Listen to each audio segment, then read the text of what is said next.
Merci de préférer BBV4, mesdames, messieurs, bonjour et bienvenue dans ce journal. L'accréditation du laboratoire de parasitologie mycologie du CNHU est en marche.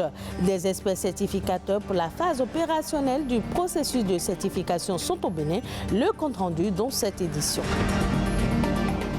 Aujourd'hui, 29 septembre, c'est la journée mondiale du cœur. Une occasion pour mettre un accent particulier sur les maladies cardiovasculaires dont les symptômes sont souvent silencieux et mal détectés. À suivre un reportage sur l'hypertension. Le 29 septembre est aussi dédié à la mer. Elle comprend les océans et recouvre 70% de la surface de la planète. C'est aussi une ressource économique incroyable.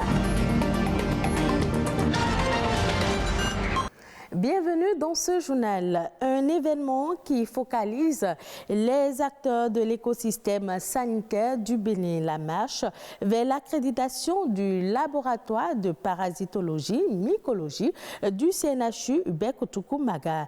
Des experts certificateurs pour la phase opérationnelle du processus de certification ont fait le tour du propriétaire. Koudous Abdoulaye et Ramatou Lawani étaient aussi de la partie. Qualité et fiabilité reconnue à ce laboratoire de parasitologie mycologie du CNHU HKM.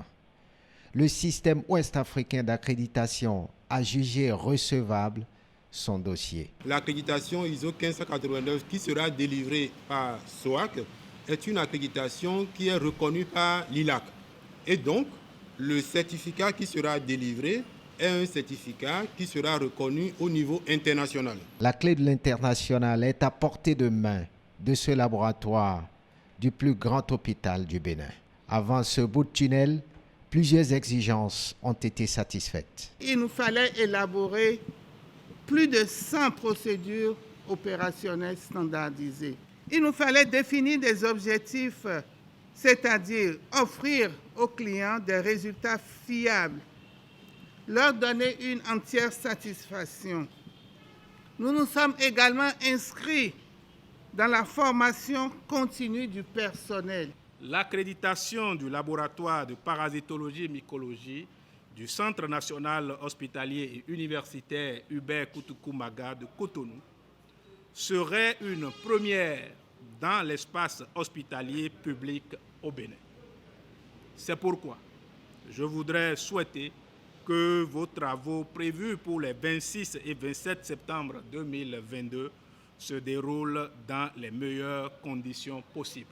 Le laboratoire de parasitologie mycologie du CNHU HKM se fait une place à l'international. Il est compétent pour réaliser notamment des tâches spécifiques.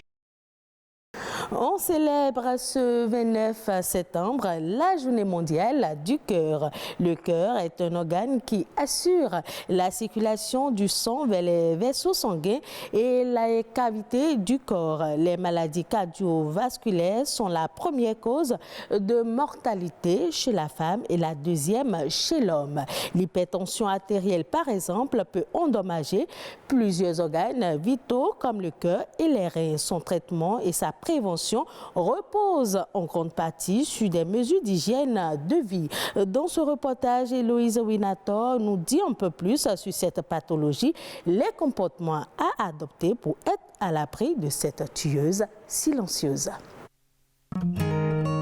L'hypertension artérielle, maladie chronique la plus fréquente en Afrique, évolue à bas bruit et se déclenche de façon spontanée. Elle est liée, selon les spécialistes, à une pression anormalement élevée du sang dans les vaisseaux sanguins. Une personne est hypertendue quand la tension est supérieure à 14,9. On peut s'arrêter là, ou à 140 sur 90. Elle constitue, lorsqu'elle n'est pas contrôlée, l'une des principales causes de complications des maladies cardiovasculaires ou neurodégénératives telles que l'infarctus du myocarde, l'accident vasculaire cérébral ou encore la maladie d'Alzheimer. Ce patient que nous avons voulu nommer Camus est hypertendu depuis plus d'une dizaine d'années. J'ai reçu un coup de fil d'un frère qui est tombé malade brutalement et qui s'est retrouvé à l'hôpital. Et ça m'a fait un coup de choc. La suite, c'est des accélérations de rythme cardiaque, au point où le médecin qui m'a consulté m'a dit que c'est la tension qui vient de s'installer dans ma vie. Difficile d'y croire et pourtant Camus doit vivre avec cette maladie le restant de sa vie. Contrairement à Camus, cet autre désigné Voltaire est prédisposé. Il a un profil familial à tendance hypertensive. À la suite d'une succession d'événements douloureux, de décès, eh bien, le docteur m'a dit que ma tension était haute. C'est par la suite que j'ai interrogé mon frère et lui aussi dit qu'il est hypertendu. Plusieurs facteurs favorisent la survenue de l'hypertension artérielle et aucun symptôme apparent n'alerte le patient dans la plupart des cas. Au Bénin, 70 à 80% des cas, on n'a aucun symptôme.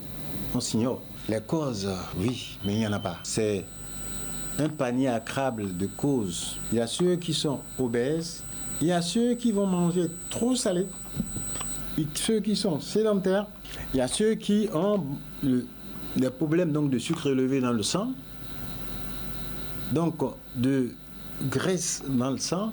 Il y a ceux qui sont tabagiques alcooliques. La dépigmentation avec les dermocorticoïdes chez les femmes, les oestroprogestatifs, quand on les prend. Oestroprogestatifs, là, c'est pour éviter la grossesse. Des mesures hygiéno-diététiques seules ou le plus souvent associées à un traitement médicamenteux permettent de normaliser la pression artérielle. L'hypertension artérielle, aussi virulente soit-elle, peut être prévenue. Pour une hypertendue, le matin par exemple, il peut avoir un petit déjeuner complice, c'est-à-dire prendre du thé avec du lait écrémé, 100% écrémé. Il peut prendre des œufs avec très peu d'huile et vraiment voir pas du tout de sel. Éviter les bouillons, il n'y aura pas de bouillon, de cubes. Éviter les produits de conserve. À midi, il peut manger normalement la pâte, la sauce, mais une portion de pâte. Prendre beaucoup de fruits entre les repas ou avant les repas. Et pour le dîner, il faut manger léger, de la salade, ne pas manger très tard. Zéro tabac, zéro alcool, 5 portions de légumes et fruits riches en potassium, peu de gras, peu de salé, marcher, danser et bouger, c'est ce que recommande au Bénin le programme de lutte contre les maladies non transmissibles. Ne pas bouder le plaisir de table, mais tenir compte de ces composantes permettent de rallonger l'espérance de vie. Il faut donc observer ces règles pour vivre aussi longtemps que possible.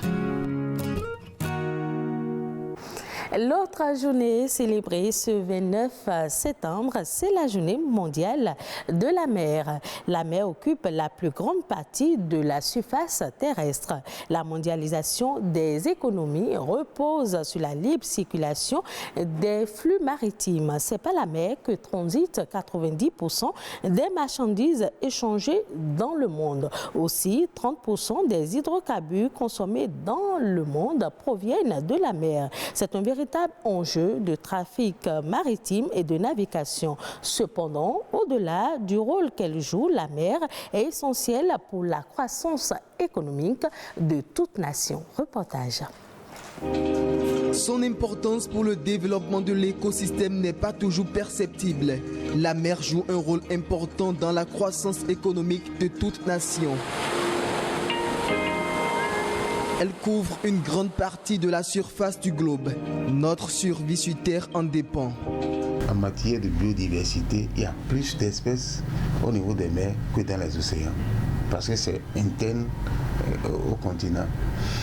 Maintenant, la mer constitue la zone d'échange de tampons, d'évaporation pour pouvoir reprendre la formation des nuages pour la pluie. Et c'est dans la mer aussi que vous avez les métabolismes, parce que fournit beaucoup de CO2 dans l'atmosphère, ça passe aussi par la mer. Il y a aussi la quantité de sel que nous avons au niveau de la mer qui est très utile. Vous allez voir qu'à des moments donnés, on conseille d'urgence de consommer ce type de sel-là. Les avantages sont vraiment énormes. Des avantages qui ne cessent d'accroître au fil des jours, notamment dans le secteur des transports maritimes. Environ 80% des marchandises du commerce mondial transitent par la mer. Elle devient ainsi le premier mode de transport avec plus de 9 milliards de tonnes de cargaison chaque année. La mer constitue le seul élément qui permet de transporter les marchandises de poids très élevé. Tout ce qui est fabriqué en Europe et autres, tout est envoyé dans les pays en développement par la mer. Donc le transport maritime constitue un grand rôle dans le développement économique de toute la nation. Vous allez voir que s'il n'y a pas ce transport-là, il y aura vraiment des problèmes sur le plan économique. Je voulais lancer, comment on appelle, pour que nous puissions, à chacun à son niveau, puisse vraiment protéger la mer et éviter vraiment d'aller déposer n'importe quoi dans la mer. Protéger la mer des déchets est la seule solution qui s'impose à l'humanité pour sauvegarder l'environnement. Pour l'heure, l'Organisation maritime internationale OMI a adopté et continue d'élaborer des mesures pour diminuer les émissions de gaz à effet de serre provenant des navires et réduire la quantité de déchets marins. Suivons à présent La Nation en bref, une compilation de l'actualité nationale présentée par Marcel Betoro.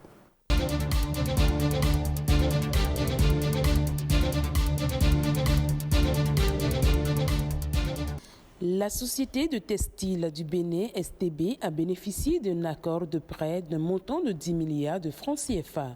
Ce prêt va servir à l'implantation et l'exploitation d'une unité intégrée de transformation de fibres de coton en vêtements d'une capacité annuelle de 10 000 tonnes dans la zone industrielle de Glodjibé. L'objectif visé par le projet est de promouvoir la transformation locale du coton béninois, de créer de la valeur ajoutée et surtout de créer des emplois au sein de la population. L'unité permettra de produire 19 millions de tricots, polos et t-shirts par an. Le coton brut qui sera transformé proviendra de la Société de développement du coton, SODECO. Ce projet vient restaurer la vie industrielle du textile au Bénin pendant que les unités existantes sont en déclin. Raccordement à moindre coût au réseau de la SBEE, l'opération fait d'heureux abonnés. Lundi dernier, l'acte 1 de la rentrée du secteur de l'énergie RSE a été concrétisé par le ministre de l'Énergie Dona Jean Roussou. Aux côtés des responsables de la Société béninoise d'énergie électrique et de plusieurs autres collaborateurs, il est allé se convaincre de l'effectivité du branchement à moindre coût de plusieurs ménages. Rappelons qu'à travers ce projet, le gouvernement béninois ambitionne de faire accorder à l'horizon 2026 près de 2 millions de nouveaux clients à des tarifs préférentiels.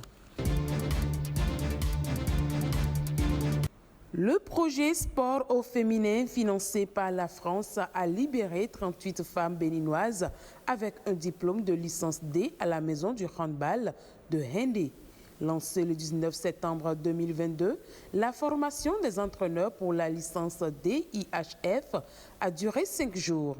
Durant cette période, les participantes ont eu droit à des cours théoriques et pratiques dirigés par l'expert français Paul Landuret de la Fédération internationale de football. Désormais, ces 38 récipiendaires sont qualifiés pour être des entraîneurs. Elles ont comme tâche attribuée la formation de 2000 à 3000 jeunes handballeurs filles comme garçons dans toutes les communes du Bénin. La Fédération béninoise de handball, à travers son président Sidikou Karimou, félicite les heureux élus et leur offre 2 ballons professionnels chacune.